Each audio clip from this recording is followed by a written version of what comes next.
Hello, my name is Ray Hughes, and I'm an interviewer for the Veterans History Project conducted by the Library of Congress in Washington, D.C., and locally administered at the Cincinnati-Hamilton County Public Library, where it's monitored by Brian Powers, who is not with us today, and our cameraman today is Roland Lane, local retired school teacher from Columbus, Ohio. Today's date is the 27th of April, 2018, and today we have the distinct honor and pleasure of interviewing World War II veteran Dwight Davis. Mr. Davis, it is a pleasure to meet you, sir, and is it all right just to call you Dwight? That's fine. Good. Just keep calling me sir. All right, That's, I will. Dwight, your full name is Dwight Davis? And no middle initial. No middle initial. And what's your date of birth and where were you born, Dwight? I was born in Heaters, West Virginia, which is Braxton County, the center of the state, on February 1st, 1922. I see. And what were your parents' names? My father's name was Alva Davis, and my mother's name was Lona Davis. And your mother's maiden name? Gregory. Gregory. And my father's name was the same as mine. Yes. What did your dad do for a living? He was a part-time coal miner and a farmer. Mm-hmm. Did your mother do anything out of the house? Nothing. Raised 7 kids. You had 6 brothers and sisters? I have 3 brothers and 3 sisters. I had 3 brothers and 3 sisters. And they've all passed now? One of them has passed away, one sister has passed away, and 2 brothers have passed. I see. And I was the oldest of the tribe. Is that right? Yeah. What schools did you go to as a boy?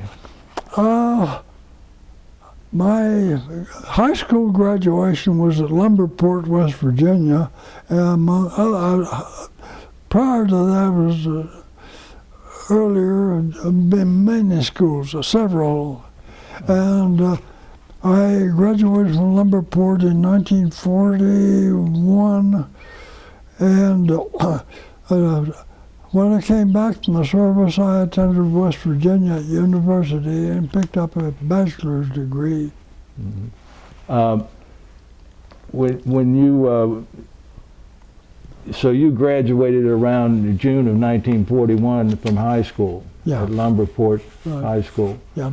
Did you play any sports when you were in school? No. I was on the boxing team for a couple of years. I see. Do you, we always ask folks from your time, do you remember where you were on December the 7th, 1941? Yeah.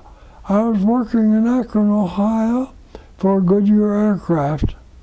Well, I heard the news on the way to work, and I usually stopped and had a sandwich on the way to work. And I heard the news then of the Japanese attack on Pearl Harbor. And you were in a restaurant or something, or no? No, I just stopped at a drive-through and picked up a sandwich. Oh, okay. How did you end up in Akron, Ohio? Almost all hillbillies went to Akron. You know, they worked in the rubber shop. There was labor. The labor pool came from West Virginia. That was the first time I was ever out of the state. Yeah. Was when I went to Akron. I had an uncle live there and lived with my uncle for a while until I was threatened by Sam, and I ended up being drafted. When did you get drafted? Do you recall? I don't know the exact date. you know. It's never bothered me to think about it, so Yeah. I haven't. It would have been sometime in 1942, Two. I would think, yeah. You got the draft notice at, up in Akron or down there in West I got a Virginia? draft notice in Akron. Where did you go when you first got drafted then? Locally, I was inducted in Akron, and we caught a train when the railroads were working and nobody else was. The shift was over, so they dumped us on this train, and we rode until 3 o'clock in the morning to Fort Hays in Columbus. That's here. Oh, yes. And so in Fort Hays, they weren't expecting us, like it's usual that way anywhere you go. In the military, they weren't expecting you. So we stood out there on the street. We had been instructed to take our coats off and send them back because we'd never need to get the uniform, you know. And this was in November. Of 42. It was cold, in 42, and it was cold, and we stood at Fort Hays. We stood out in the cold in the sub-zero weather, you know, stood and froze until they got ready to receive us. And instead of issuing the uniforms and let us have some heat in the bodies, they said, no, you're a nothing yet. You're not a member of the military, so we can't put you in uniform because we don't put uniforms on nothings. So, great bunch of inductions. That's what they call a snafu. Oh, yeah. Well, it was always that way in the military. Wherever you went, you weren't expected, you know. Right. So how we survived, I don't know. Oh, my goodness. So, I guess the next day or so, they went ahead and swore you in? We were sworn in Fort Hays, and we were kept here for about 2 weeks until they found out where they did some ragamuffins, you know. And it did issue us uniforms. And so when they got us out of Fort Hays, they put us on a train and gave us a sightseeing tour. To the south, we got down through Mississippi and over across the southern border and all the way into California. And we took our basic training in the middle of California and lived happily ever after, so I guess. So you're in the Army, right? Yeah. And you take basic training in California. In California, yeah. How long was basic training about? Oh, I would guess maybe 30 days. And how'd you end up in the Air Corps? I had been caught trying to get into the Army Air Corps before the draft board decided they were about to lose a hot body. I had taken a trip off from work and went because I had to go to my native state. I had to go to Charleston, West Virginia, to talk about where I wanted to go. And the draft board in Akron got word that I had missed to go to check it out, and they thought they were about to lose a warm body, so then they jumped in. They said they flunked all the mental records in Charleston when I went down there because I rode overnight, all night, and I was asleep when I took my tests. So IQ doesn't always survive when you're that sleepy. So they finally got around to it, and they gave me some tests, and so I survived. Mm-hmm. So now you're in the Army. Well, how did you get into the Air Force? I had demanded to fly, and of course I needed Air Force people at that time. So I finally worked my way into pilot school.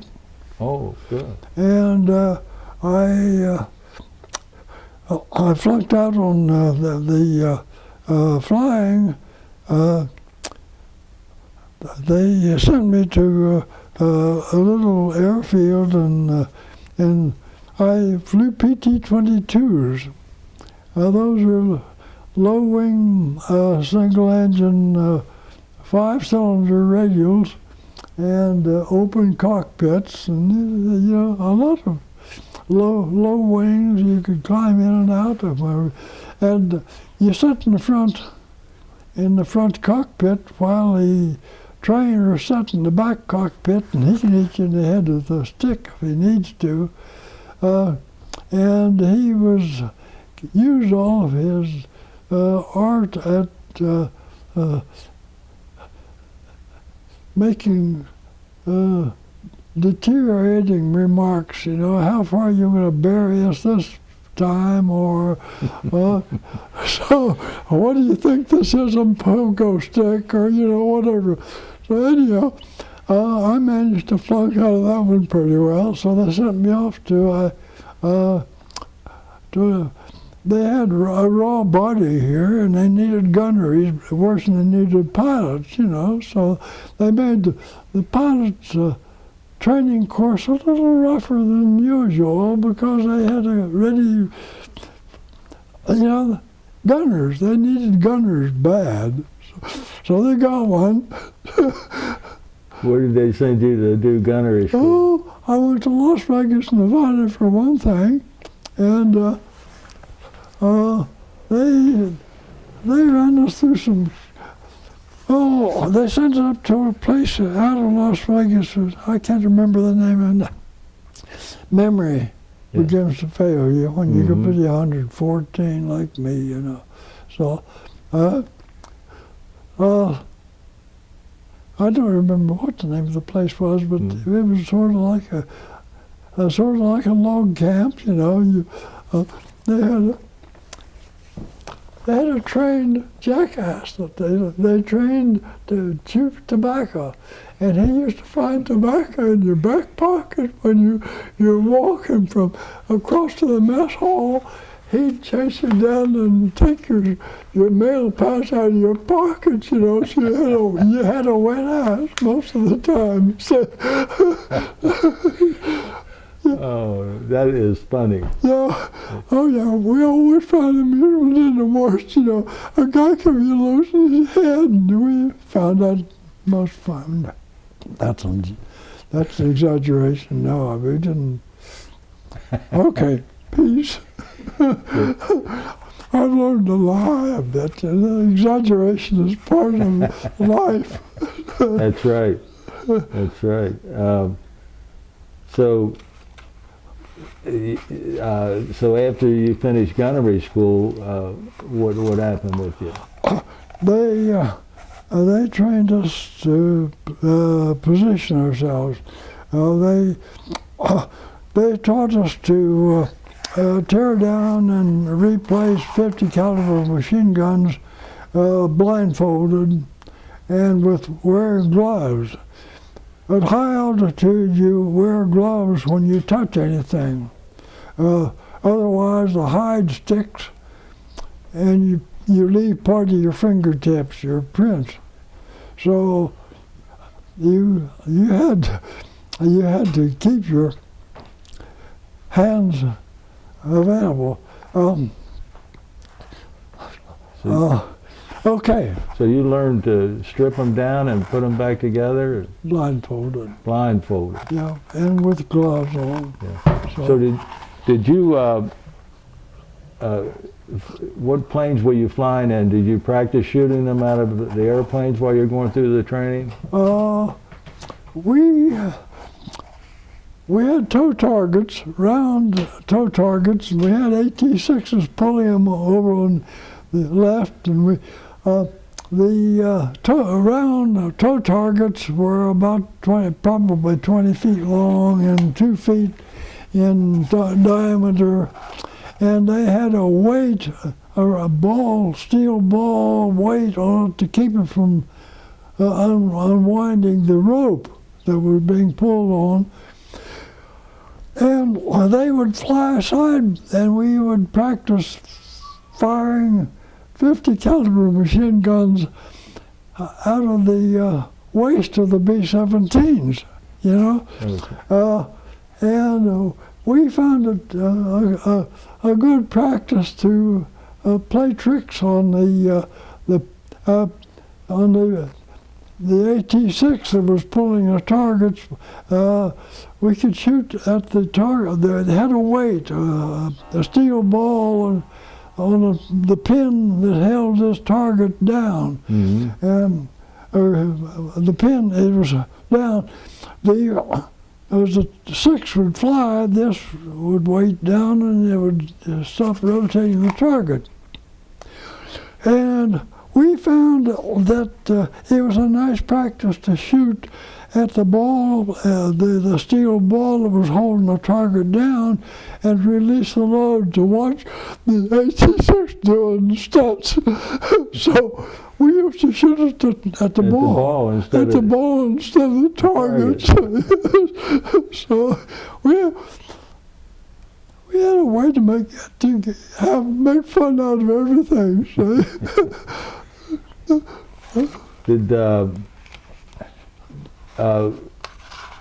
Were you promoted by this time to sergeant? Or? No, I was still a corporal. Mm-hmm. I wasn't a sergeant until they named a crew. Right. And they took these enlisted men and put sergeant stripes on all of them. And after you had become accustomed to flying and they assigned a position to you, then they made a staff sergeant out of you. Right. See, and I was kind of a big shot. You know? And a staff sergeant's a pretty good rank. You're not kidding. Oh yes, they didn't make a tech out of me until I came back from the service. Oh. I was a tech sergeant throughout part of my prisoner of war experience. Yeah. They increased my pay, and it piled up on me until I got home. So, how did you become a tail gunner instead of a waist gunner or a ball turret? Oh, I was small, and I didn't object to crawling into my position, and you had to crawl in with all your parachute on and all your flying clothes and all that good stuff. And it was a little tough to get into and back out of. And you were telling me before about the temperature and the bends and things like that as you go into altitude. Yeah. As you go into altitude, you lose air pressure. As you get up, you lose about 2 degrees for every 1,000 feet. And when you went to 28,000 feet, for example, by this time you had exhausted all the gases on the inside. You'd passed gas and you'd burped and so on. And by this time you were pressure free. But there were those who developed bends.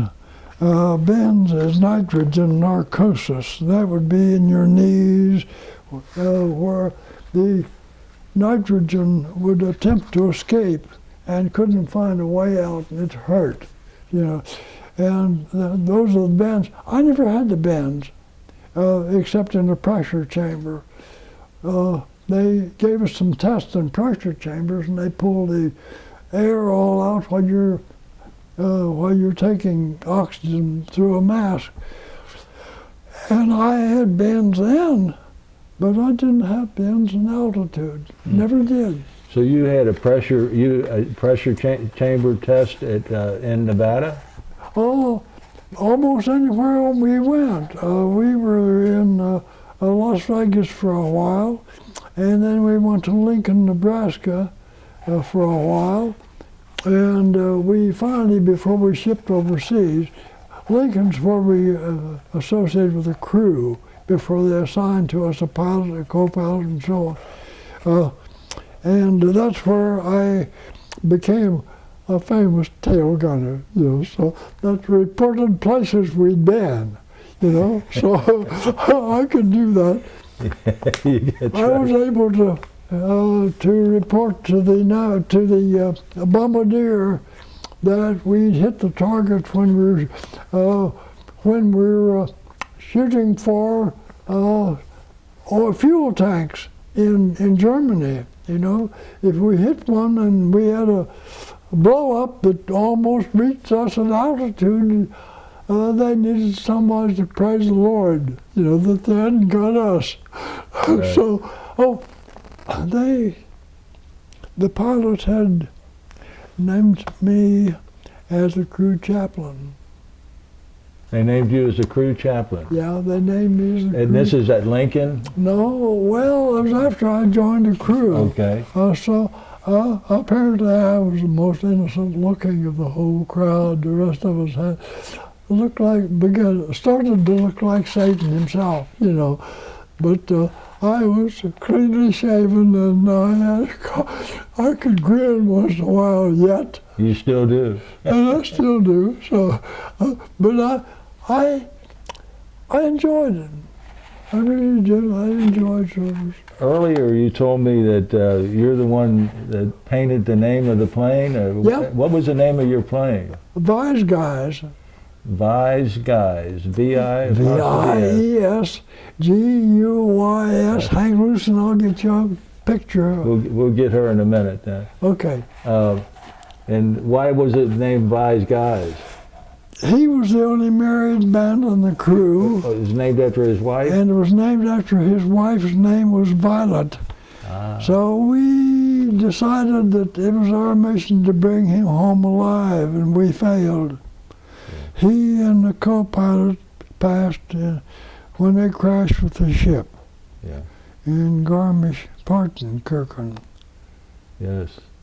So your crew is made up while you're at Lincoln, Nebraska. Yeah. And that's how many men is that? 10. There were 10 of us all together. You got a pilot, co-pilot, navigator, bombardier. Those were the officer members of the crew, and then we had a nose gunner. No. 2 waist gunners. We had 2 waist gunners, a radio gunner, 2 waist gunners, and a ball turret gunner. Harold Heineman was our ball turret gunner, and we used to practice urinating from the bomb bay when Harold had his ball facing forward, and he would complain about us, the inappropriateness of urinating in his face. So and they made you chaplain, huh? They made me chaplain.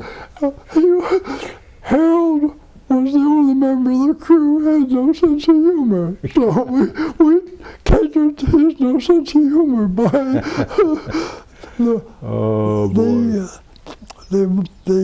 relief tube at that time was in a ball turret. Later, we suggested that they place a few more relief tubes around the place, and they contacted my father and picked up some milker inflations that fit the cows, and he sent some milk inflations to me in the service, and I put a relief tube in the tails.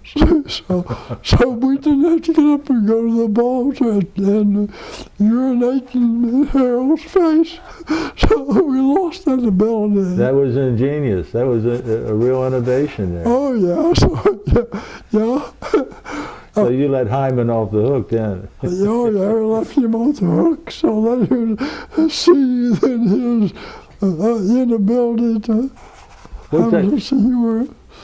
So how long? So after your crew is assigned to you there at Lincoln, where do you go then?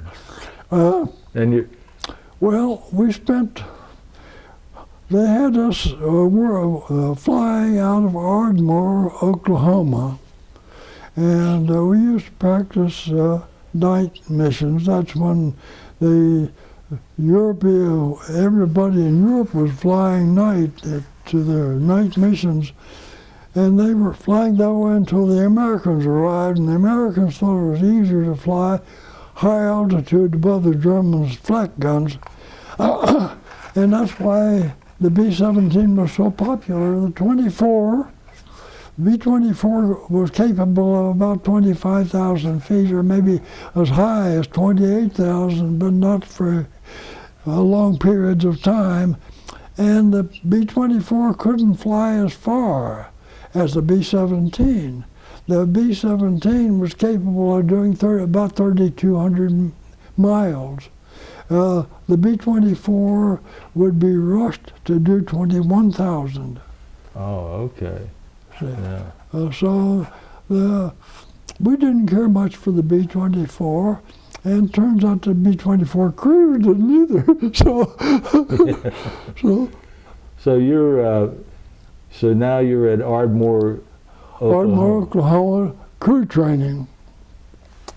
And at that time, they were flying night missions still in Europe, and our practice missions were night missions. We were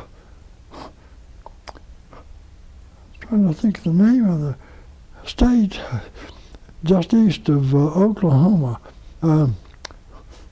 Kansas? Arkansas. Arkansas. Yeah. Little Rock, we bombed Little Rock incessantly. Almost every night we'd fly a mission someplace to Little Rock, and we practically destroyed them. But those were with dummy bombs, thank God, you see, because we could have destroyed the whole state of Arkansas. Yeah. And you were actually physically dropping dummy bombs on different isolated... We were dropping somewhat dummy bombs. They were like flour laden, so you could see some of the residue. Yeah. But mostly we were just having practice missions for the pilot, for the bombardier. Mm-hmm. The bombardier was pretty well trained as well. So. Yeah. So from there, where do you go after your crew training? Crew training, they brought us out of there to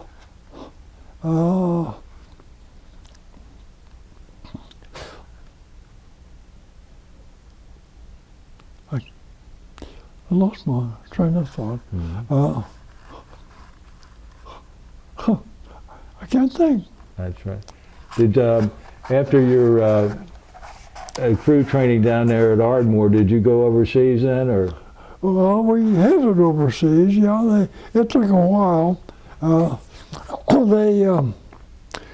They had been practicing having the crew pick up a new B-17 and take it up and fly it into Britain, but they didn't have one ready for us, so we went by ship. Oh, did you? Yeah, they. Where'd you leave from? New York or New Jersey? New York, New Jersey. I don't remember where. Did your whole crew go over there together? Yep. Did you get to go home on leave before you left? Yeah, we spent Christmas of 1952 at home. 1942 at home. 42, Yeah. I'm sorry. Yeah. Yeah. Everybody proud to see you in your uniform? Oh, I suppose, yeah. So they were sorry to see me in uniform because they knew that was my last they knew that we'd be heading overseas by that time. Yeah. And there were a few tears shed. I suppose that maybe I might have, but I doubt if I shed too many tears. I was pretty happy to get on with the crew again. Did you and your whole crew go on the same ship over there? Yeah. Uh-huh. They separated the officers from the enlisted by tying a rope across the deck of this ship. So I gotta tell you that this ship had just gone through South America, and they had picked up a load of eats to feed the trips on the way over, and the meat that they had picked up was mutton. Have you ever smelled mutton cooking? No way. You've never really experienced anything, have you? No. No? Mutton is not the best thing on earth to feed a hungry crew. And we only fed us once a day, thank God, you know. So you could smell this forever. But they fed us mutton on the way over. And to top it off, the mutton was stewed in tomatoes. And that really capped it off just about right. So tomato stewed mutton, who could think of anything worse? And they only fed us one meal a day, thank God. See? So there were, you'd eat a load of mutton and you'd head for the head for the rail and hang over the rail and feed the fish the mutton. You know, so it wasn't the nicest time on earth. Did you make good buddies with your crew? Yes. Yes. We had one guy that was fond of entertaining the rest of the crew in combat. He'd stay awake at night, and they'd play poker, and this guy was the chief entertainment. And once in a while, he'd lose a hand, and he'd yell, "Ho, ho, ho, Jesus Christ, wham!" And he'd bang this hand down on the table. And he was the guy that would stretch out during a mission the following day, and he was a waist gunner, and he'd occupy his place by stretching out and sleeping in combat. Can you imagine that? You know, and the flak guns were firing all over the place, and the ship was rocking back and forth, and he's rolling about, and this guy's laying there asleep. Oh my. We had actually contemplated the possibility of opening up the escape door and making sure that his parachute was firmly attached and feeding him to the crotch. You know, we had literally. And this was, seriously, you know, we hadn't thought about this but they caught us instead and shot us down. Which one was he? Hyman. Oh, Hyman. No, No, it wasn't Hyman. Well, who was he? Let me read them to you. I can see. There was Perry. Who? Perry. Perry, not Perry, no. Arneal. Franklin. Oh, Franklin, no, I got to tell you there's about another guy named Davis here too. Yeah, Norfleet Davis. He was a waist gunner, and she was, what's the next one up here? That one there is Hyman, and then the next one up here is Perry. Hyman was a ball turret gunner. He was the guy that complained about his faceplate freezing up. Right. And Bob Perry's a top turret gunner. And who's this? Let's see, that's you, Dwight. That's me. Oh yeah, well, He had other eccentricities. Let me write those down again. Okay. David, Norfleet Davis was he was a waist gunner. waist He was on the port waist gunner. port. Okay, and Hyman was the Ball turret gunner. ball turret. And Perry, A top turret gunner. He's also the flight engineer. and Dwight Davis is the tail gunner. And Sergeant, is that Arneal or What's his first name? Arthur. Arthur E. Arthur E. Is that, I can't make that name. Arnett. Yeah. Yeah. Arnett. Arnett would have been, he would have been another waist gunner, wouldn't he? No. Franklin, what was Franklin? He was a radio man. And Arnett, yes, he was a waist gunner. He was the guy that did the sleeping. Entertainer. He was an entertainer when he should have been asleep, and he slept during the combat. I don't understand that at all. I don't either. Yeah. He must have been a really brave bastard. You know? He was a card player too, huh? Yeah, he was a card player. Up all night playing cards is Yeah. what the problem was. Ho, ho, ho, bang! Son of a gun. I got a story to tell you about that. They had a tin plate like a funnel hanging out over this light, over this, the packing plates that they had stacked up in a blanket over it for their card game. And they had a raw bulb under this. And I had invited them several times to leave because I needed my sleep. And I said, shut up. And he would say, ho, ho, ho, gee, bang, you know, and wake you up. And he did it about 15 times during the night. And that was somewhat tiresome, you know, for a guy who's as impatient as I am and who's sleepy. And we'd caution. So one night I had invited him to stop that several times, and I had my .45 hanging on my bedpost, and I reached down and picked up my .45, slapped a chamber in it, and the big sheet metal funnel over the top, I fired into that, and it broke the bulb, and it rained parts of the bulb down on the guys were being entertained in their game, so they forgot all about their bets and went home, like they had been invited to do before. See? So that was a good invitation for. So that's, you know, we had ways of handling things like that. Yeah.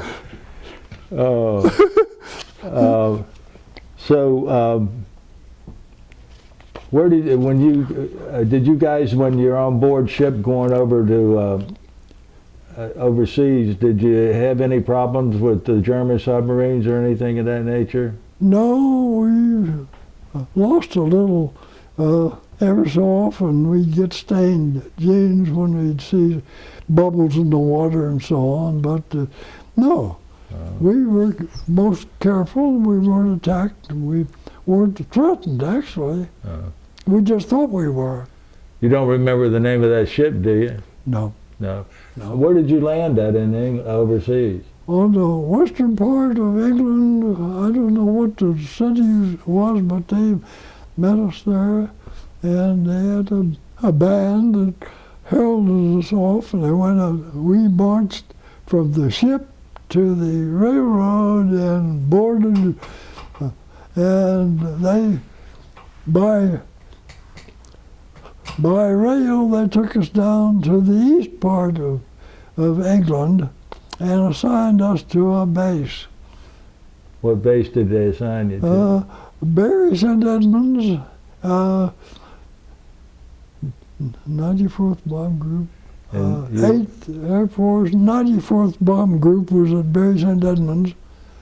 and we were in the 332nd Bomb Squadron, which you already have. Yes, yeah. And so, have you been assigned a B-17 yet? Oh yeah, yeah. They didn't have our B-17 ready to ship us over by B-17, so we had to go by boat instead. Yeah. And we rather regretted that because we would like to have had the experience of flying from here to Greenland to England, and we didn't get that experience. Besides, the B-17s they shipped over became the property assigned to the crew who took it over, you see. So it took us a while to get assigned to our B-17 and to pick up vice guys. We flew vice guys until we made a trip to Bremen and came home with 63 holes in vice guys. And while they were patching vice guys, they gave us a spare ship that was called Spare Parts. Truly, they had that painted on the name of that sucker, Spare Parts. It had been patched up so many times that you can just, hard to find a place to put your finger that wasn't patched, you know. That's an exaggeration. I'm good at exaggerating, you know. But anyhow, they gave us spare parts to fly, and we flew it until vice guys came in. And when vice guys came in, we had the name ready, and Big Davis, that's Norfleet, was taller than me, so they called him Big Davis, and I was Little Davis. Big Davis and Bob Perry and I went out to the flat where they had this new B-17 parked. We had the name picked out already. We called it Vice Guys in honor of the pilot's wife, whose name was Violet. Mm-hmm. And they drew up a 55-gallon drum and steadied it, and I was helped aboard, and I stood up and painted Vice Guys on the side of the ship as its name, you see. Wow.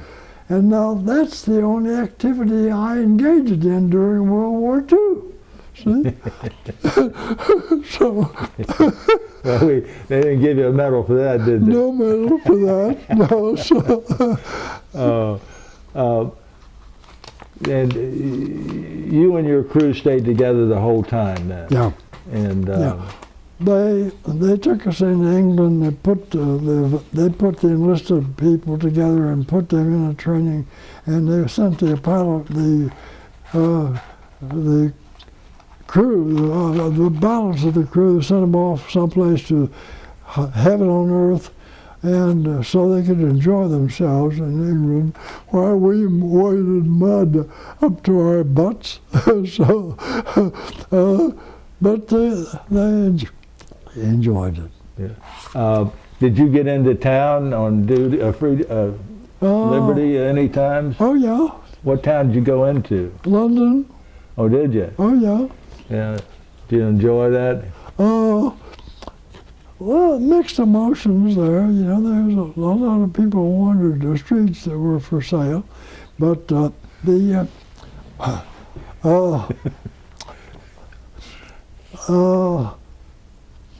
they were practicing the buzz bomb at that time. The Jerry's had contrived the V1, which sounded like it was a pulse jet. You know what a pulse jet is? They would fly until the power ran out, and then the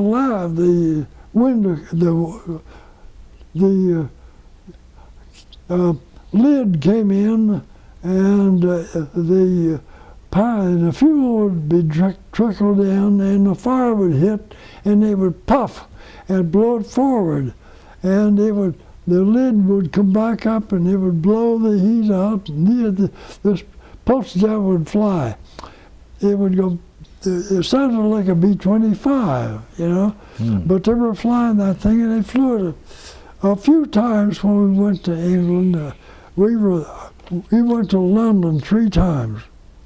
And the first time we went, the V-1 was doing the damage. It would come in, and when it would run out of fuel, it would go out of control. They had a gyroscope that kept it in while it was flying, and it would run out of control, and it would turn over into the ground, you know. And that was the first time. So you would hear this noise, and you knew that it was going to blow out somewhere, and suddenly the noise would stop. So wherever you were, you ducked, or you laid down on the ground, or you did something to get the heck out of the way until it blew up. And when it blew up, you could go on and approach, do whatever you're at before, you see. Sometimes I can't remember that. Anyhow, memory, you know. That's what happens when you get old. Did you? How many missions did you guys fly together while you were? They picked the navigator out and flew him on separate missions a couple of 3 times, but mainly we had 17 missions. I had 17, and most of the crew had 17, but they didn't shift the crew around except the navigator, or if the bombardier had done a real effective job, they would sometimes shift him around as a trainer for a new crew. What were some of the cities or targets that you were assigned on the 17 missions? Do you recall? No. You were over Bremen at one time, right? Yeah. Bremen, we favored Berlin once, and we were on our second raid on Munich when we were shot down, when they dumped the 2 inboard oil coolers on us. Then what? They shot the 2 inboard oil coolers out. Maybe. I was going to repeat that question because of the clock there, but you said that you had 2 targets on Munich, and on the last one there is one that you got shot down. Yeah. What happened to the second in a row to Munich?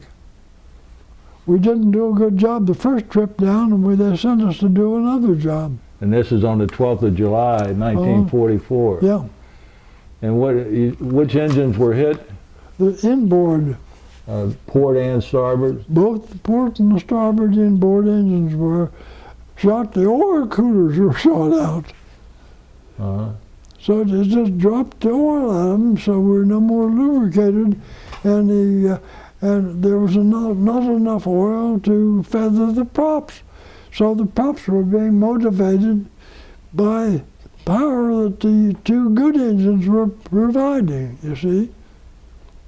And to feather the engines, you had to stop the props, otherwise they throw the plane out of control, don't they? No, in order to feather the engines, feather the props, you had to have power.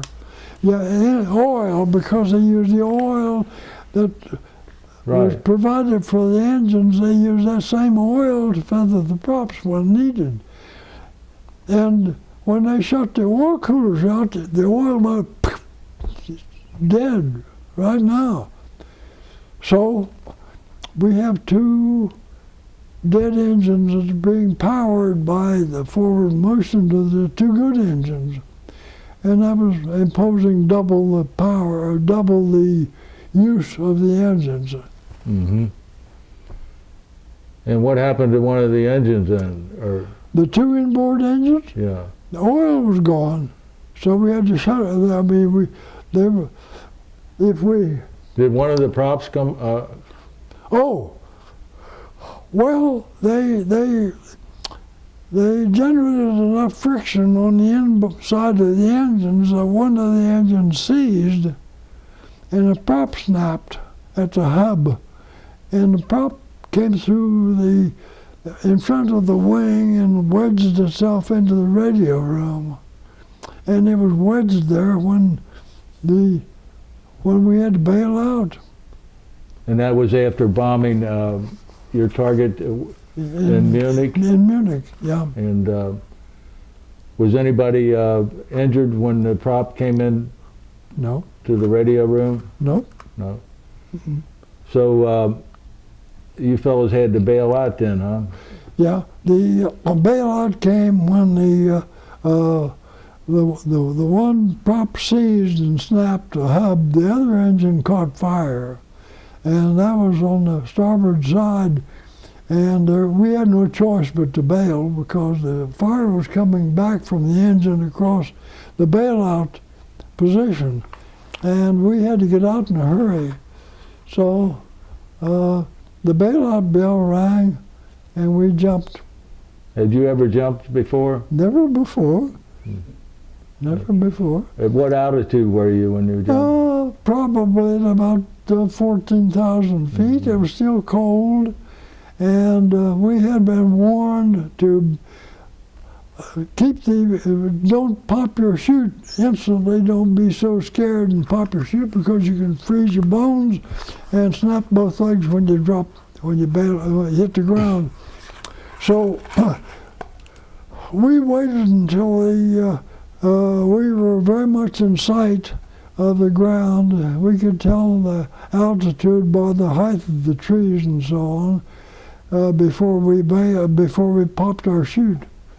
And you could tell that we had altitude,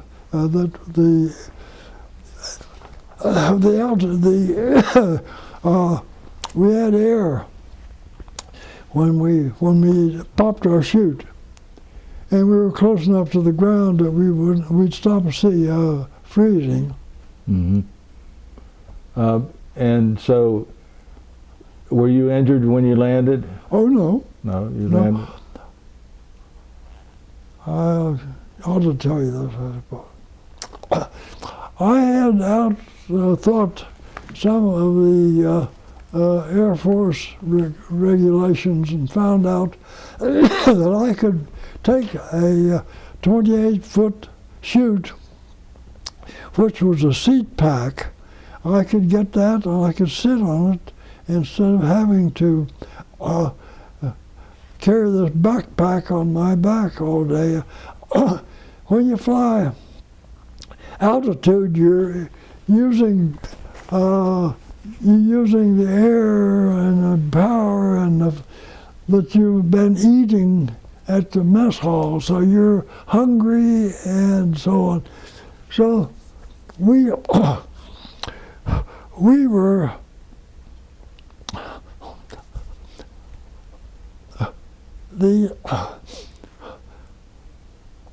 I was trying to conserve my energy. Carrying a backpack chute was like the 14-pound chute.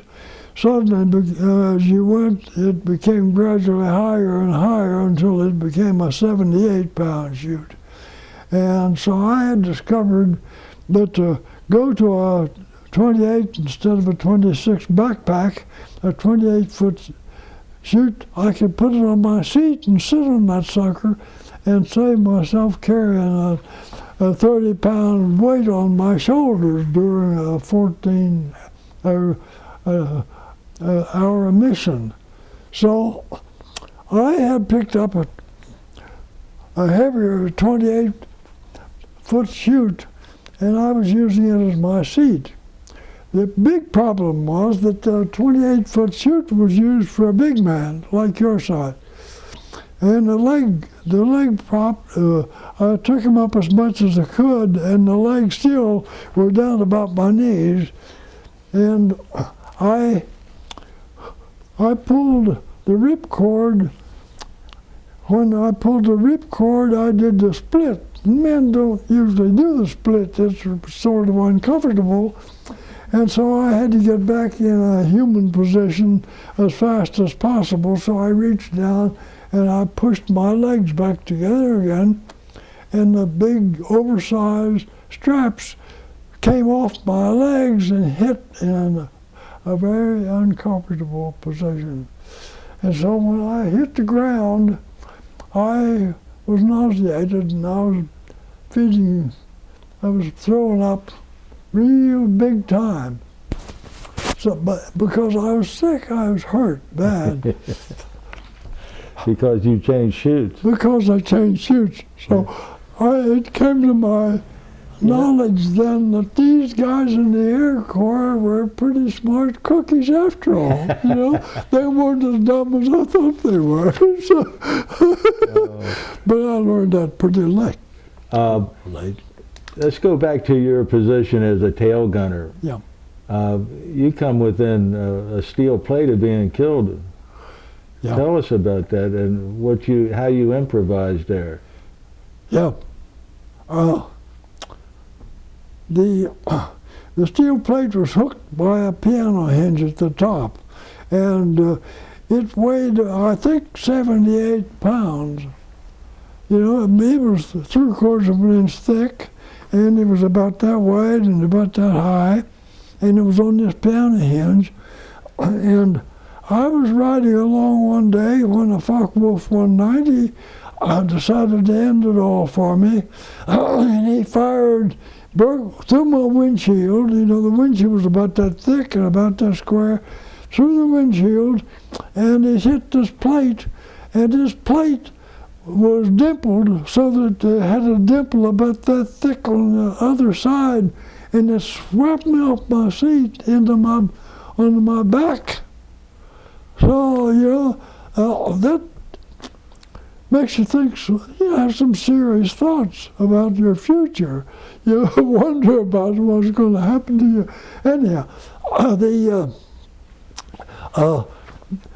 the dimple on the inside of this 3/4 inch thick that this missile had put was about that deep. You know, the missile was perfectly obvious, and it would hit right in the middle of my belly if I hadn't had this sucker on, you know.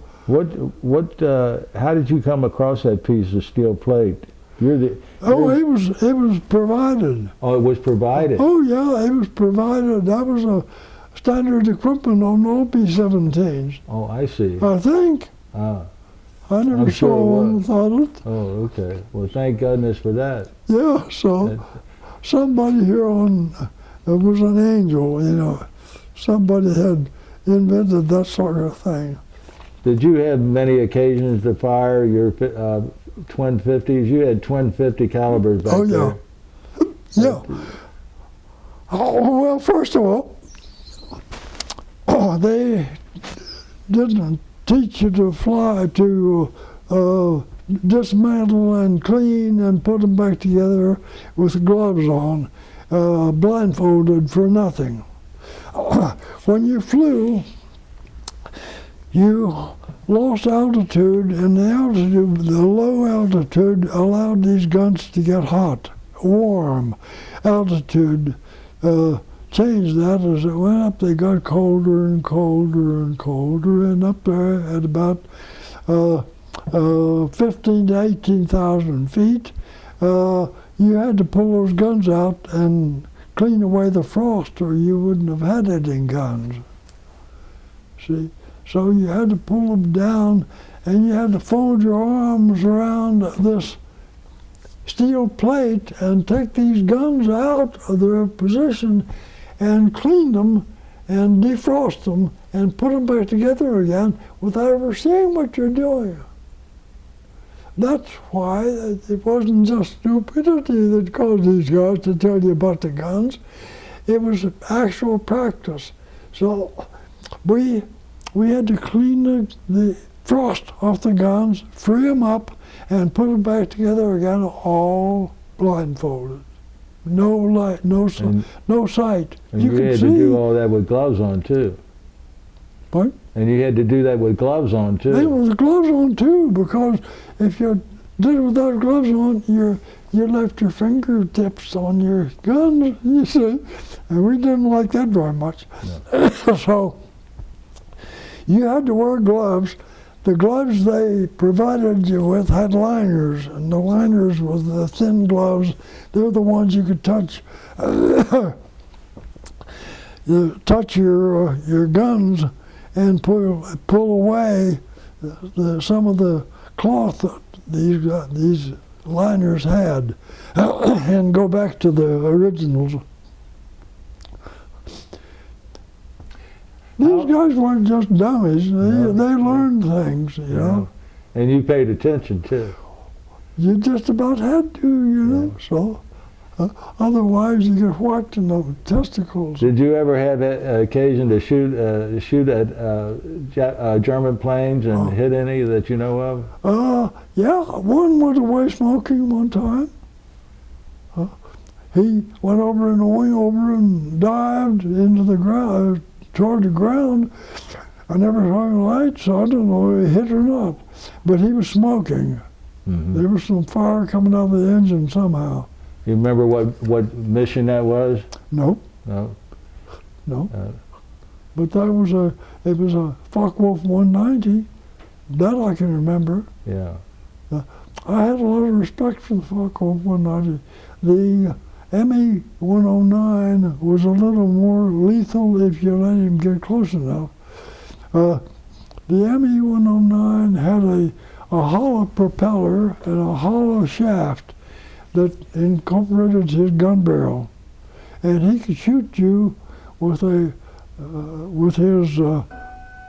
propeller still spinning without stopping his prop or without cutting it off and so on. So the ME-109 was pretty lethal if you let him too close. Mm-hmm. So we were especially cautious about the ME-109. But in the meantime, he was heavy loaded, and we let our fighter pilots know about that he was heavy loaded, and when he got into a dive, he had more trouble pulling out of the dive than was sometimes necessary.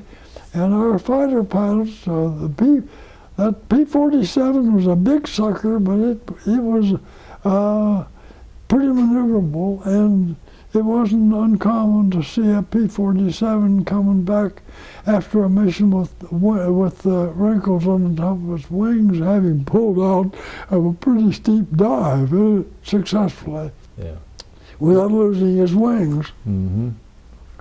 So we're back now to where you were forced to bail out, and that was around Garmisch, just out east of... southeast of Garmisch, Partenkirchen. Uh-huh. I would assume that name has stuck. I have a German map, and it calls it Garmisch Partenkirchen. Right. And so... And your pilot and co-pilot perished. They went down with the plane. Yeah. So. And they actually really didn't find anything of them left, according to the reports. Their bodies were pretty well destroyed. Oh yeah, yeah. The plane blew up and it burned all night. We could hear cooked 50 caliber ammunition get hot and blow. We could hear it for a good part of the night. Yeah. Did you guys regroup on the ground or not? You 8 men of it. No. Then tell us your experience from the time you hit the ground on, then, if you would, please. They picked us up singly, and we met at the city. All these little villages had city centers. They had an elevated place where they had concerts and people sang and danced and did they took us into the city. Who Who picked you up, civilians or German soldiers? German soldiers picked us all up. Yeah. They sent them all different directions to pick us up because they saw us land and knew exactly where we were. And the guy that picked me up, I always felt that he was an escapee from Hollywood. He was one of the uglies, you know. Pretty mean-looking character. And he picked me up and took me into town. I didn't learn that he knew any English whatever until I had to stop to let go. And I told him in German, I told him in English what had to happen, and he said, "Pissen is a German word." So the Germans, it's not a piece of slang for the Germans. Pissen is a word that instead of using the word urinate, they say pissen, and that's proper for them. Anyhow, what do you need to know? Well, just take us through your what happened to you from that point on. They took us into the local town and put us up on the platform, and they'd never seen an enemy there before or ever heard of one, but they released the schools so that they could all witness this. Have they got all 8 of you together now? All of us together up there on the platform, and we were ordered to undress. And you can imagine what a letdown that was. But they had the power to force us to undress, so we did. In presence of God and everybody. All these kids, these children from the schools, I'd never seen a naked person Is this before. in Garmisch? This is Garmisch-Partenkirchen. In the middle of town, they had this platform, and we were on the platform. So they required and lean over and spread our cheeks to find out if we had any escape paraphernalia in our rectum. Wow. And we were nude, and we did what they said to do, reluctantly and with a lot of resistance, but with a lot of threats. When our officers, we had 2 officers with us, when they decided, they had quoted the Geneva Convention, and the Hauptmann, the captain who was in charge of the Germans, had been reminded that this was a Geneva Convention now, and he put his hand on his pistola and he said, "Das is the Geneva Convention." So we listened to what he had to say, otherwise he could have perforated our rebellious skin, you know. So we undressed and spread our cheeks to show that we had no concealed weaponry there, or no concealed pills to put us out of our misery or anything of that nature. So that was our entry into Garmisch-Partenkirchen. So we were in the clink there. The clink was, it reminded you of the gate hinges on some of the farm gates, these old hinges that were up. The doors were that thick. They were bolted together, 4x4s on end. They were pulled together and bolted, so they were heavy doors. And they had a hole cut in the top this big so that you could look out. And when we had to go to the John, we'd yell at them, and they would come take us out singly, only one at a time. there were 8 of us left, 2 officers and 6 enlisted. And they'd take us to the John. So we were there for 4 days. We found out that we had had the bad luck to bail out in a German fortification. They had a training ground there for mountain troops who were dressed in white for the snow, and they would pass by every morning. One of the guys there was a black man. One black guy was a German, and we admired him in his white uniform. The contrast. But they had us there 4 days before they finally imported enough to have 1 guard on 1 man. So they marched us out of town. They marched us up through, back into Munich again. And by that time, the Americans had finally succeeded in bombing Munich enough to stir up a lot of hatred. And we found out why they had 1 guard on 1 man. They started us through the Eisenbahn, the railroad station in Munich, and the elevator's power was shut off, so we had to go to the steps, and the steps were over on the one side.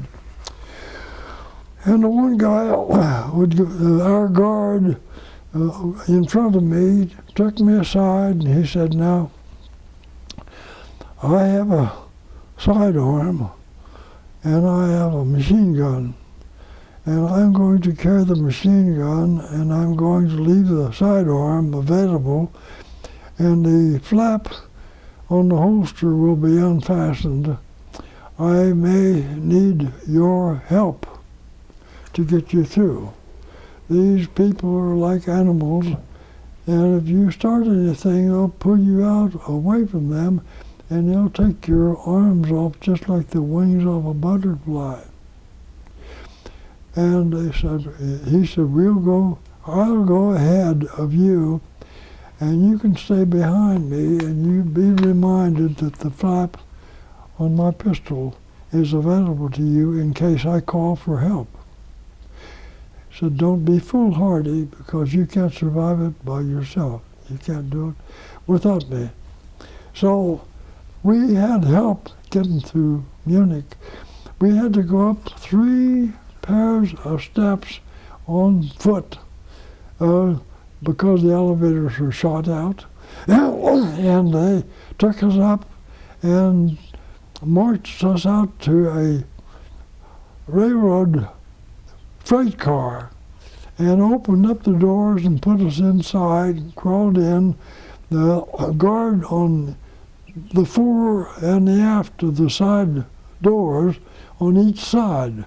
There were 4 guards in there for the rest of the crew that was stuck inside.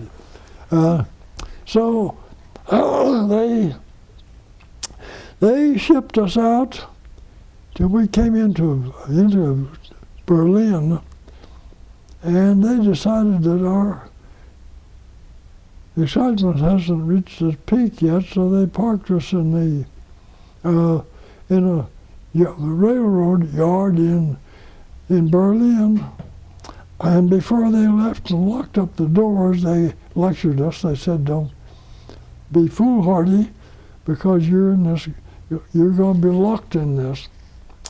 And they said, "Just for your entertainment, we expect a raid on our airports from your fighters at 5 o'clock this afternoon." And it was about 3 in the afternoon when they left us in this locked car to let us work up a sweat. So we had a sweat on And they, at about 5 o'clock, we heard these aircraft coming.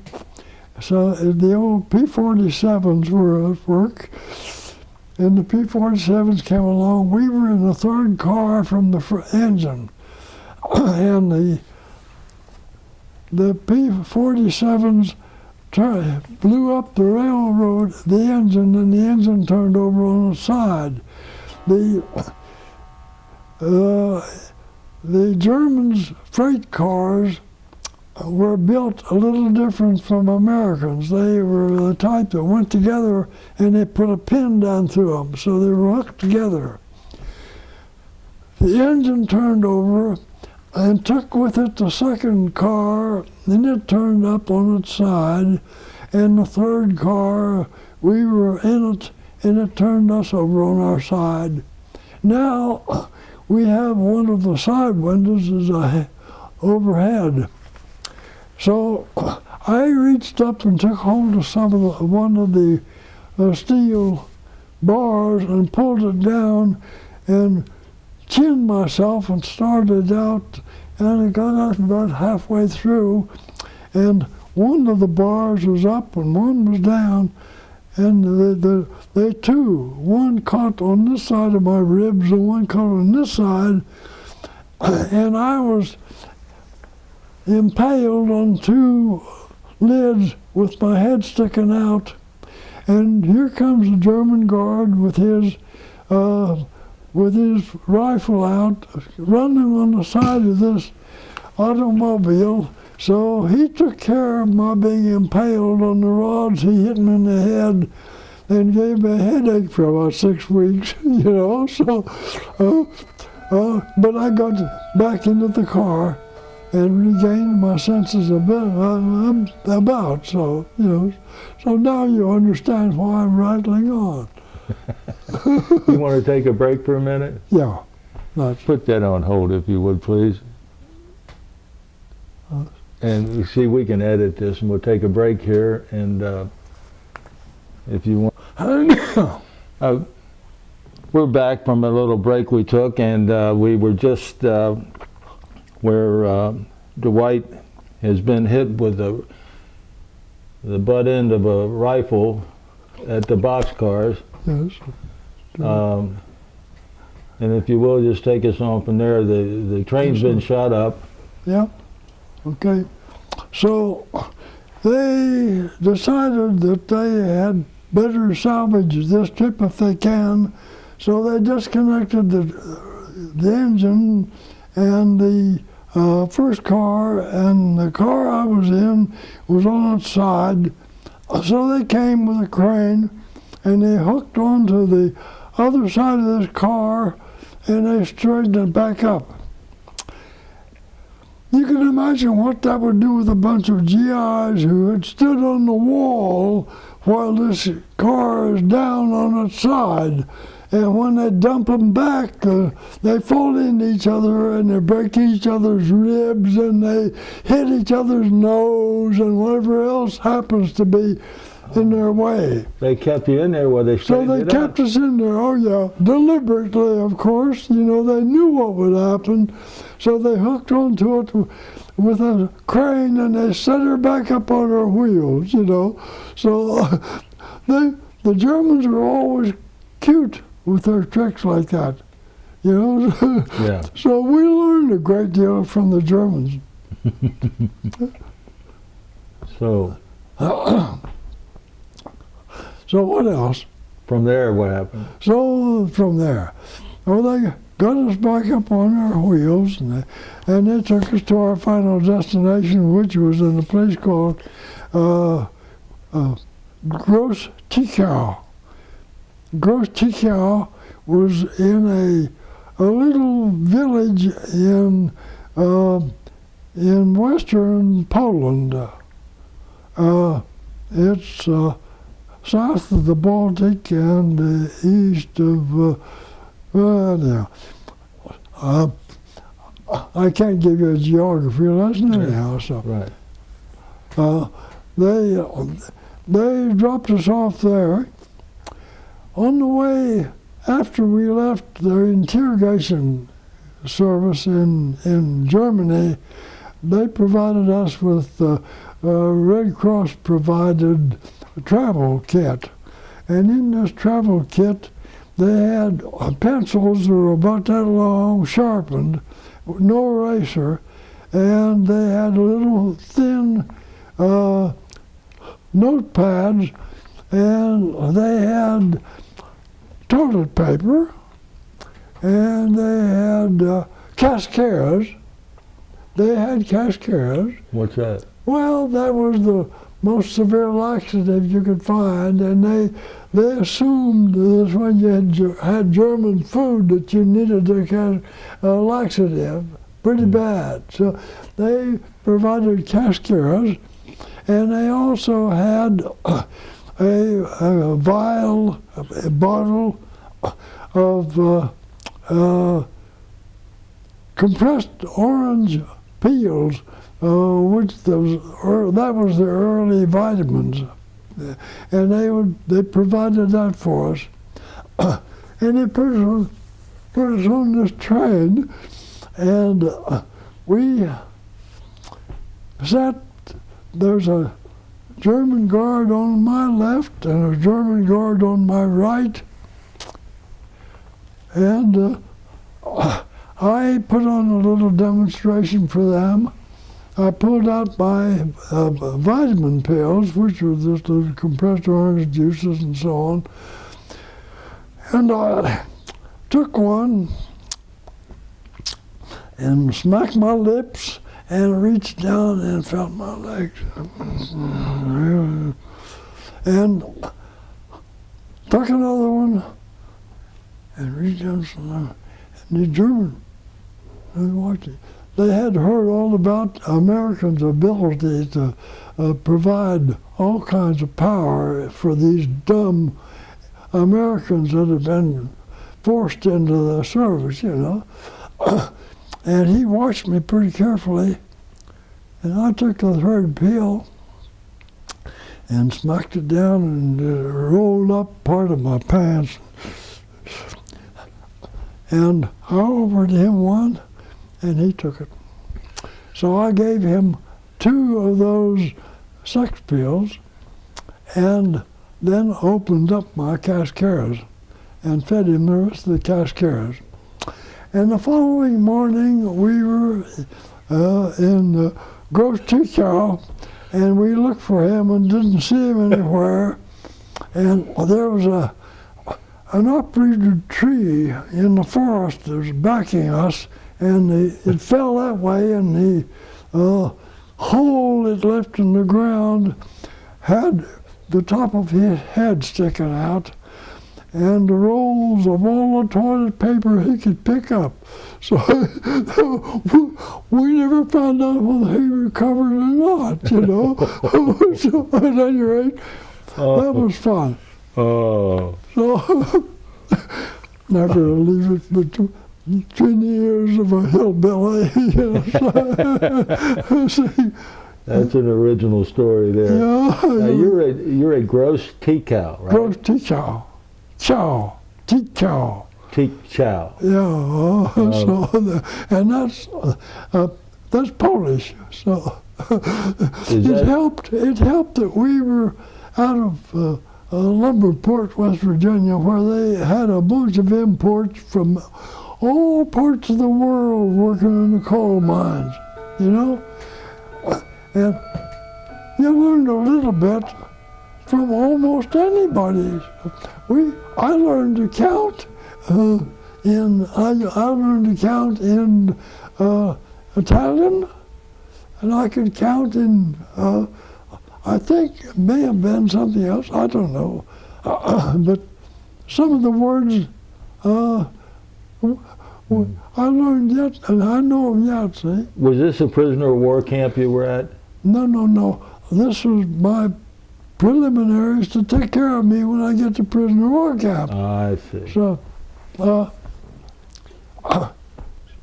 so how long were you at Gross Tikau? Tikau.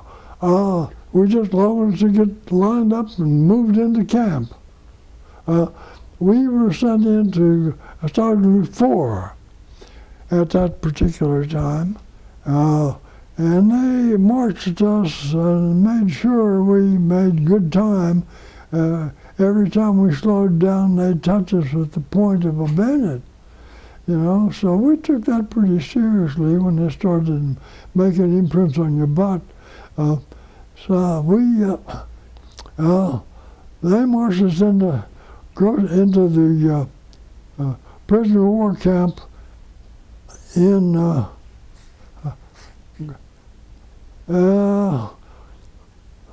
first place we came was in Lager A. That's the beginning of the camp. There were, as I understand it, there were 5 lagers. Originally, they started out as corners on this camp, but I knew nothing about the others, just the one. So I was always in Lager A. Stuba saying, Stuba is that's the building. That's Stuba. It was the building A. Stuba A. Zimmer, which is room 10. Sein is 10. Mm-hmm. Stuba A, Zimmer, Zane. Zimmer, Sein. Zane, yeah. So that's 1, 2, 3, 4, 5, 6, 7, 8, 9, 10. Right. Jawohl, mein Herr. Ja. Sie verstehen Deutsch? Ich spreche ein bisschen. Ja, so, ganz gut. So. Freunden. So you're in Lager A. Lager A. Stube A. Stube Sein, 10. Zimmer Zane. Yeah. Zimmer Zane. And this is Stalag Luft 4. Stalag Luft 4. And see now, Zimmer Zane. Yeah. And, is your crew with you? Some of them, yes. We lost some. Aerosol developed a bad pair of feet, and he was fortunate enough to ride out when he couldn't walk. Bad feet, boy, I'll tell you, athlete's foot can kill you. And he never bothered to wash his feet. He never touched water when he was in this camp. For the time he was in that, never touched water. But his feet told him he should have. Was anybody in your Lager A with you that was on your crew? Yeah. I think, I can't remember now whether they were or not.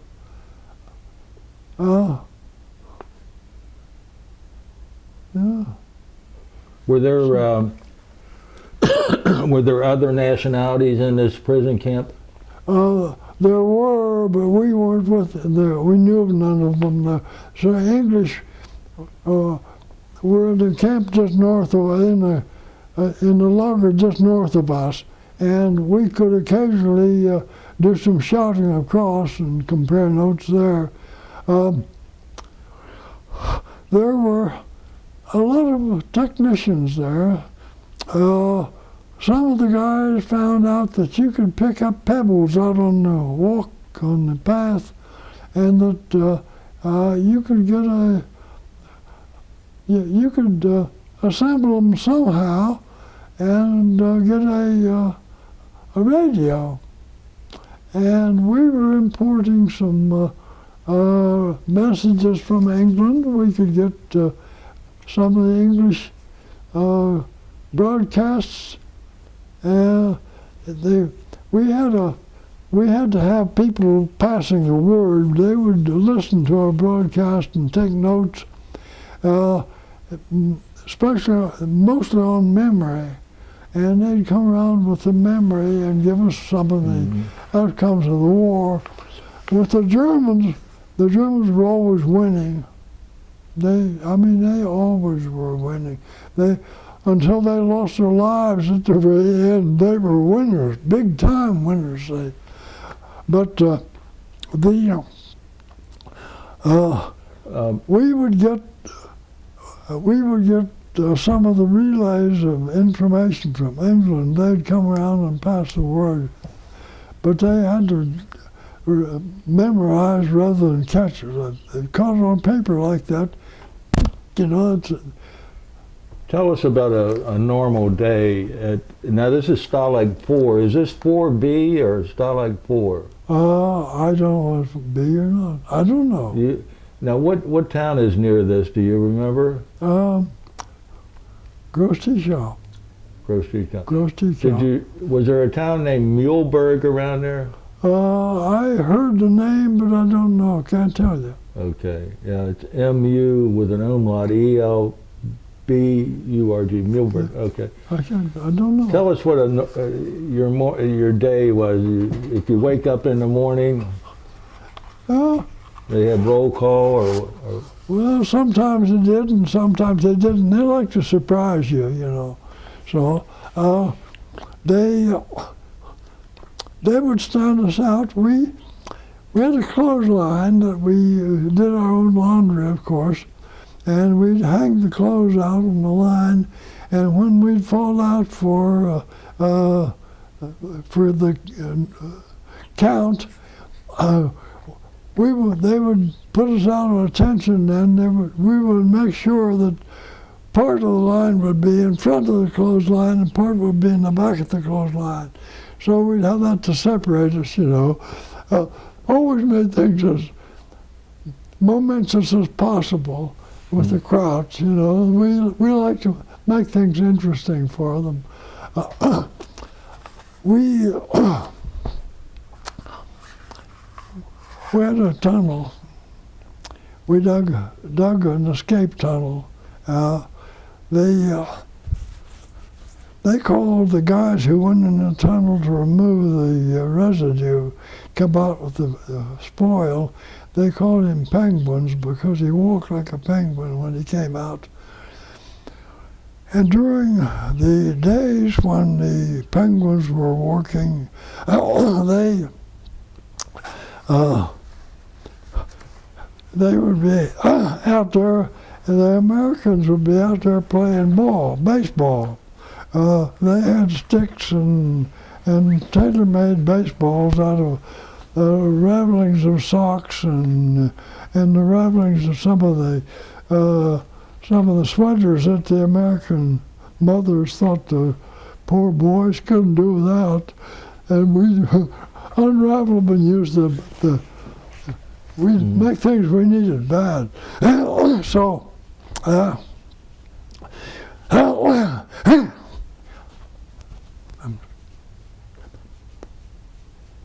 After a while, they can't talk, you know, it's gone. Yeah. They'd be out there playing baseball, and the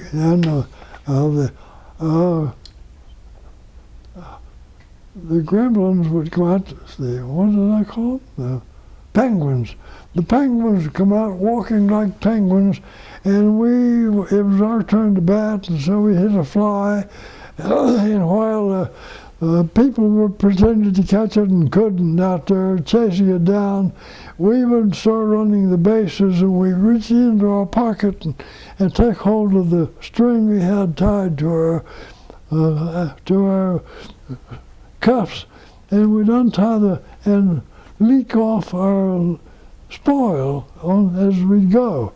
About once a week, we'd put the crew out there to level the grounds, and they'd level off the bumps so that the Germans would never know that we had been there, you know. Mm-hmm. So we could run a baseball game all day today, you know.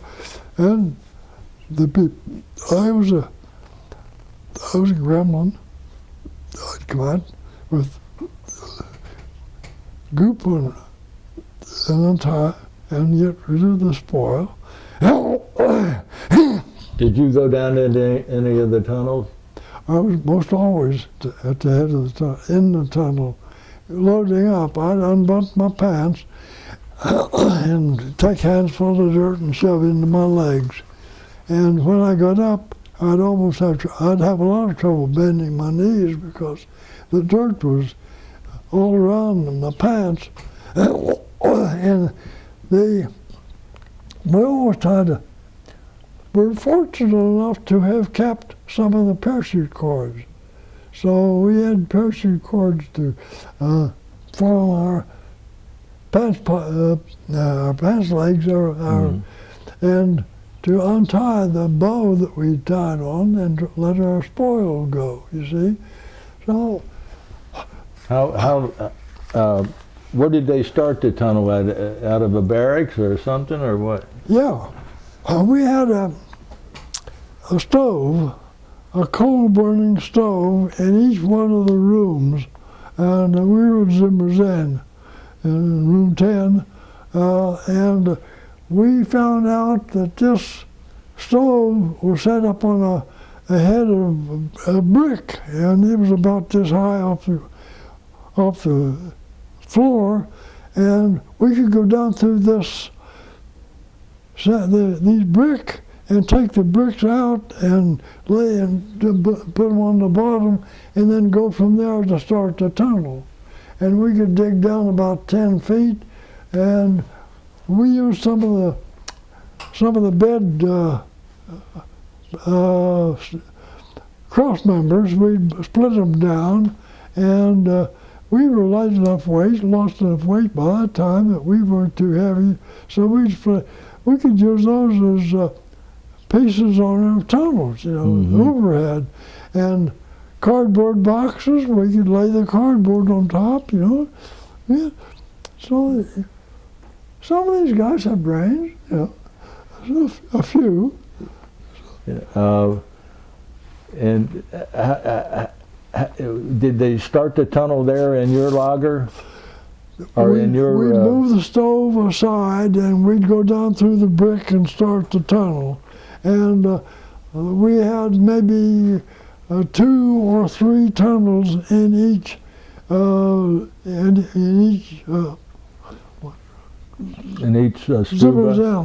Huh?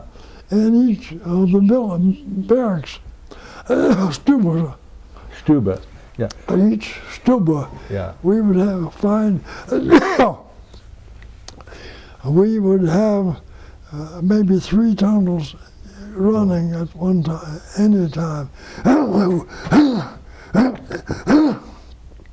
You want me to get you some water? No, don't need that. I've got, I don't know, I'm getting old, see? When you get old, there's nothing you can do about it. Just get old. You don't get wise, just old. Yeah. So I'm 96. tell us more about about your day. Did they ever work you guys, you enlisted men? Oh no. We were all non-coms, and we were treated as non-coms, and that's one of the rules of the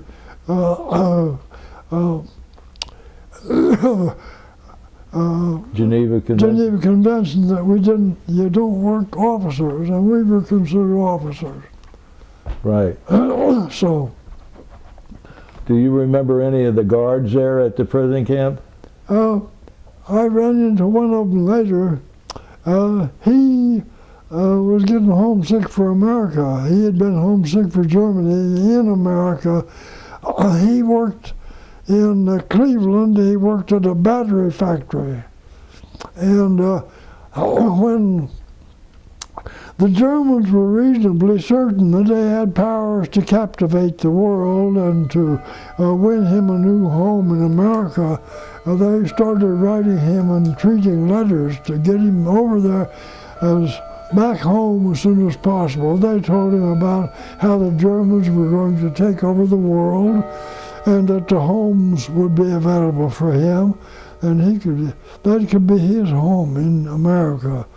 And so his letters from Germany kept telling him about the good life, and he kept getting meaner and meaner and meaner. He was short and fat, and his feet hurt more and more from working in this battery factory. And they called him bad names. They called him Kraut and stuff like that.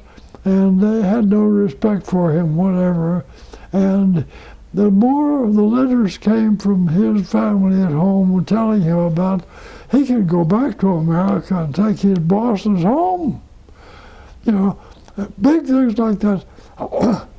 And it made him very considerate of what's happening, so eventually it took him back, and he went home. And he was shorter, a little less altitude than me, and a little wider. He had taken on enough meat that he found it very difficult to walk with the rest of the GIs. And the GIs didn't make it easy for him anyhow. So after we started our walk, and I got to tell you about this, build up to it a bit, the Russians came into hearing distance. You could hear outgoing German artillery in this camp we were in. And the Germans could hear it as well as we could, and they came to the conclusion that if they stayed in this camp, the Russians would get to camp and they'd turn us all loose, and we'd go back to Russia and start running American-built equipment. That's all the Russians had at that time. And they started burning.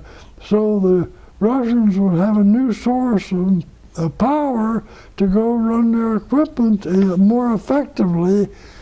So the Germans decided that it was most unhealthy to keep this line closed. So they'd open it up and they'd ship these GIs walking, mind you. They hadn't seen enough of Germany as it was, so they had to give us a sightseeing tour.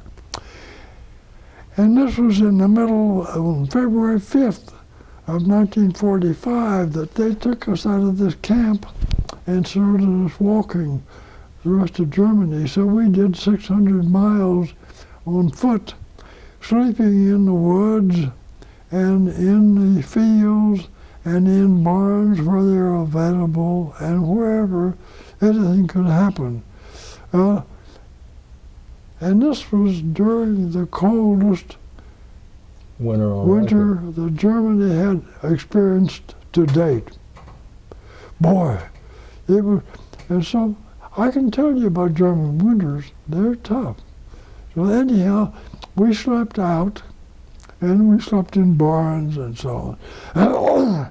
And we did 600 miles of it. I was wearing English flying boots. The English had discovered something new from the old times.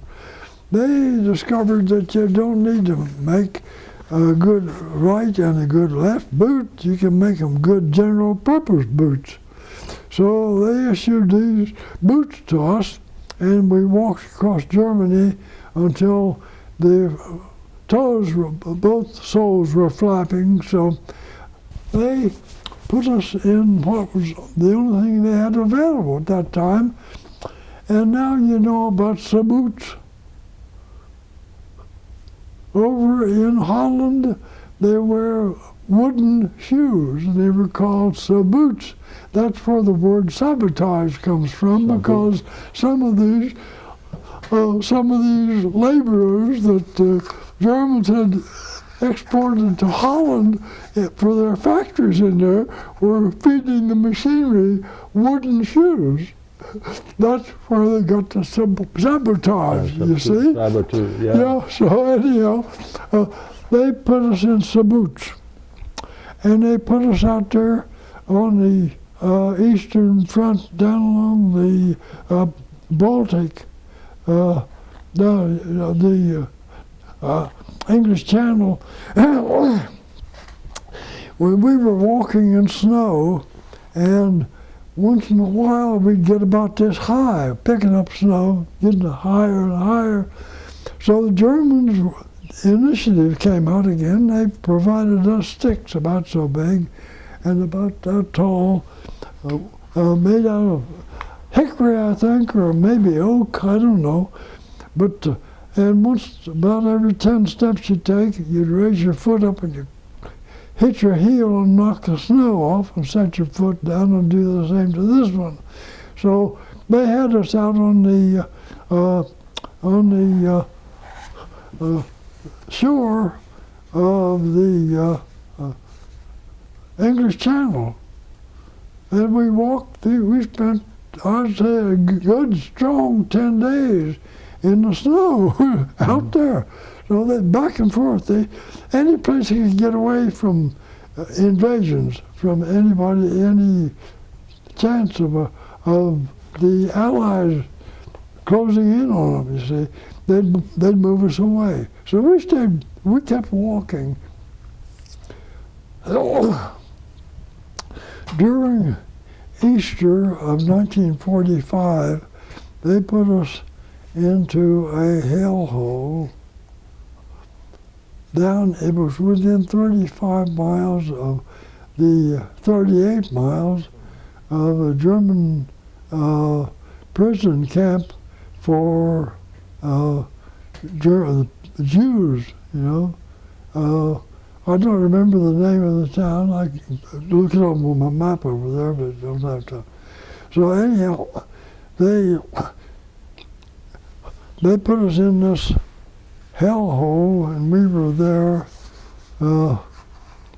sleeping on frozen ground. We'd sleep on frozen ground with about that much straw added, and we generated enough heat during the night that we'd have a hole, a low spot in the ground for our body to fit into.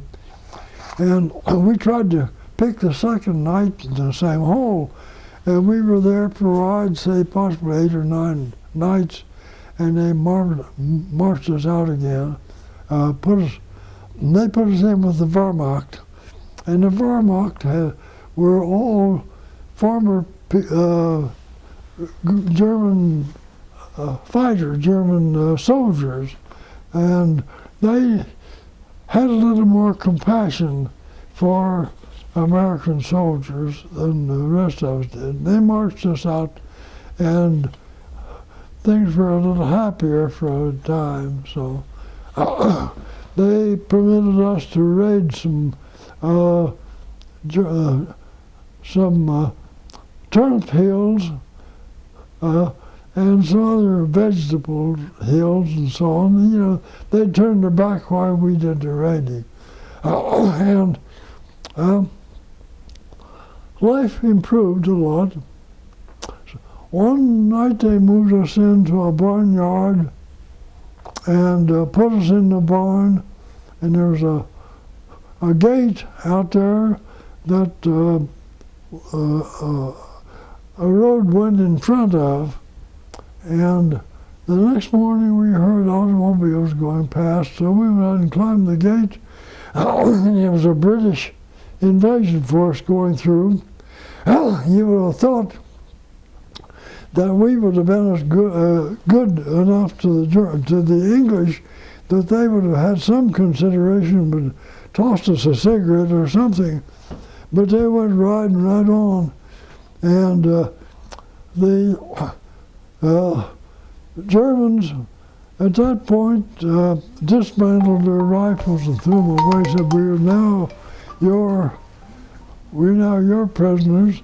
And we said, "All is forgiven, go home." You know, so we tried to get them out of there, but they wanted to stay for the protection. Anyhow. Where were you at when that happened? Oh, again the name. We were 32 miles northeast of whatever this was. German. Well, we'll think of it. Tell me about the food and things and coffee and things, or how you were fed while you were at the prison camp 4. Well, that's a short thing. About once every week, they would issue a loaf of bread to 5 men. And when they issued a loaf of bread to 5 men, that was supposed to last you a week. So you get about this much bread. And that was about the extent of it. They had, every once in a while, they'd bring boiled potatoes out in a tub, and they'd dump them on the ground, and the Americans would take the potatoes and clean them up as best they could and get something to eat out of that. When I was liberated, I weighed 92 pounds. So I can't say that I was ever well fed. 92 pounds is a bit lit. I had early on, I'd weighed 158 pounds. Yeah. Were you ever physically abused while you were in that prison camp? No. Never kicked, never punched, never hit. I was needed it a lot of times. I picked a quart, half-gallon can out of a German guard's pocket one time when he was walking by me. I was a successful pickpocket, and I picked that can out and lost my way from close to him to far from him. So I had meat for that much time. I deserved it, but I was never bumped, kicked, hit. What about the toilet facilities?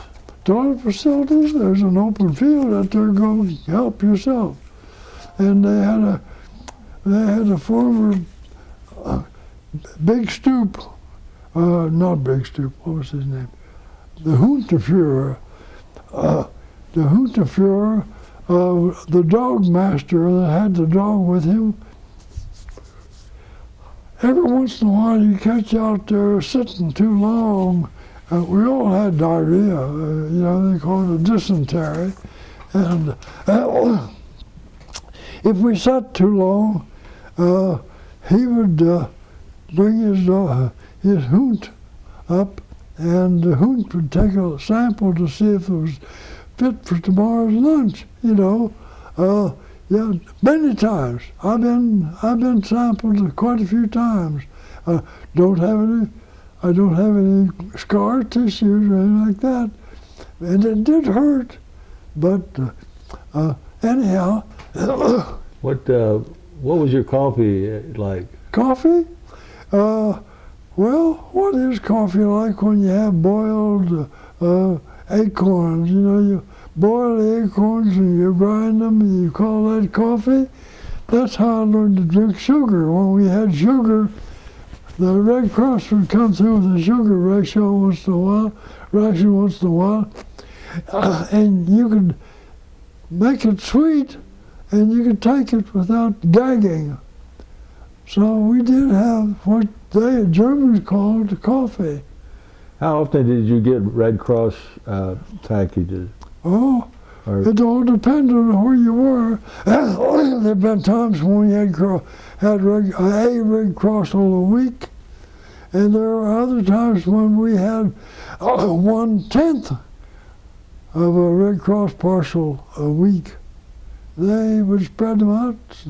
So the Germans were really big on letting convoys through carrying Red Cross parcels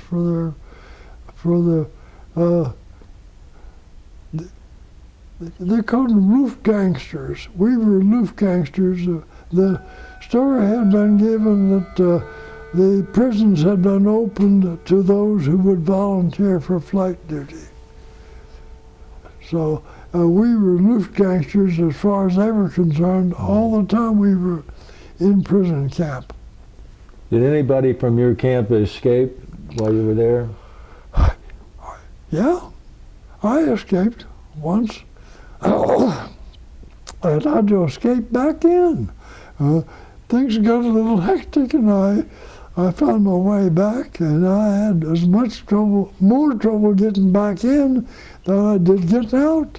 So, How'd you get out? oh, I waited for a thin place in line, and a buddy of mine was on one side of the formation, I was on the other, and we let go at about the same time and dived into a ditch, stayed there until the formation passed by, and then got out of the ditch and fell in behind an uprooted tree stump and stayed there and froze the rest of the day. And night came when we were ready to go out and do a major escape, and we heard the Krauts talking out front, and we got close enough to see, and they had lightning strikes on their lapels, and we found our way back in and managed to force our way, had to start a fight to entertain the German guards. And then we went back through when they were off their post watching the fight, and we snuck in and escaped in. Took more effort to get in than it did to get out. Oh, so. My goodness. Yeah, my goodness. Did they ever discover any of your tunnels? No. Yeah, as a matter of fact, they did one time. We kept a tub of boiling water on the heater inside the entrance to where we went in to work on our tunnels. And we had 73 men lined up in a tunnel to go out one night. And 2 of them were successful in getting out. The 3rd one was caught and taken off to interrogate to let the news out. And the rest of us turned turtle and came back, pulled the props and let the tunnel fall in. And the tunnel, excuse me, I got the hiccup. The tunnel fell in, and we all escaped back. The 3rd man was caught. 2 escaped. One of them stole a wheelbarrow and pushed it across Germany, masquerading as a workman. And the other one, I don't remember now how he managed, but he picked up a bag of some kind and carried it back and walked up the ramp of a Swedish ship and threw it into the hold, followed into the hold, buried himself into the coal chamber, and was there for about 3 or 4 days. And the Germans stopped the ship out mid-Baltic and flushed the coals, poured cold water into the hold and flushed him out. So he came out needing a shower pretty bad and was captured. And he came back into the camp, and you could tell that he'd been in coal because he's as black as the Ace of Spades, looked worse than a coal miner. You know? Oh, my goodness. But he gave us a story about how he was caught. The other one pushed his wheelbarrow across Germany and up the ramp of a Swedish ship and went into the coal cellar, and that's where they flushed him out. So, who liberated you? The Americans or the English? We never found out really. The Germans announced to us that they were now our prisoners, and we said, "Oh, let's forgive and go home." And so we started into the town where the troops had come from, assuming that town was secure. And some of us liberated local equipment. One was the one I was on was a wood-burning Ford flatbed truck, and we loaded a bunch of XGIs in and took them back to town. They dumped us out near the south end of this little village. We're about finished. That's good. We have company coming, so. Okay. So, what was it? I'm just reminding you, we have a little time. Oh, okay. Thank you. Well, so when you were liberated, where did you go to? Camp Lucky Strike or something? No. Let me think. We went into this town, and they took us from there into a town where the Americans had been taken care of and loaded and occupied, and they had a kitchen and a dining room there. So that's a place where we ate our first food for a while.